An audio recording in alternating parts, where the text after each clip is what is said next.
말씀해주신 경우에도 법인 회생은 충분히 가능합니다. 하지만 전문 건설 회사의 경우 일반 법인 회생에 비해서 주의하셔야 될 점이 몇 가지가 있는데요. 첫 번째로는 현장 관리에 대해서 면밀한 주의가 좀 필요하십니다.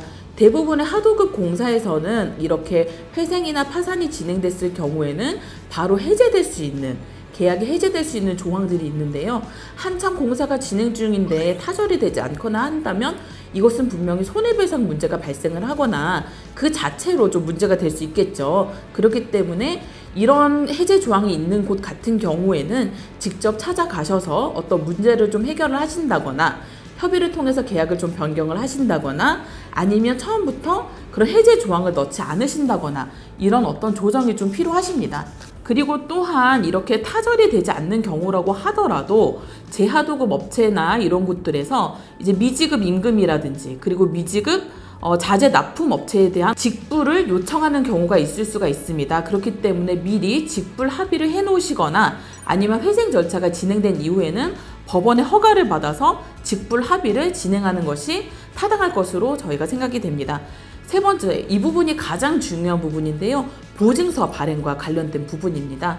여러분들 잘 아시겠지만 전문 건설 회사의 같은 경우에는 어떤 이행 보증에 대한 보증서를 내지 않고서는 입찰 자체를 들어가는 것이 거의 불가능하지 않습니까? 그런데 이런 회생 파산이 일어난 경우에는 보증서 발행이나 이런 부분들이 어려울 수가 있기 때문에 이 경우 현금 공탁을 해야 한다고 하는데 현금 공탁을 할 만한 돈이 없는 경우가 상당수가 있을 수가 있습니다. 그렇기 때문에 회생 계획 인가 결정 전에 대표이사를 변경을 한다거나 신용이 있는 다른 대표이사를 좀 미리 선임을 한다거나 하는 방식으로 보증서에 관한 해결을 먼저 하시는 것이 필요합니다.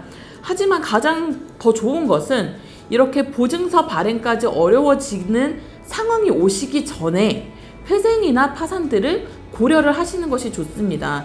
제가 보다 보면 굉장히 좀 가슴이 아픈 경우가 회사는 굉장히 오래 유지를 해왔고 튼튼한 부분이 있는데 이미 현금 유동성이 너무 바닥이셔서 그렇기 때문에 어떤 보증서 발행 자체가 불가능해지는 경우들이 있습니다. 그렇기 때문에 보증서 발행 자체는 가능하신 상태로 오셔야 회생이나 파산의 어떤 실익이 있을 것으로 생각이 됩니다.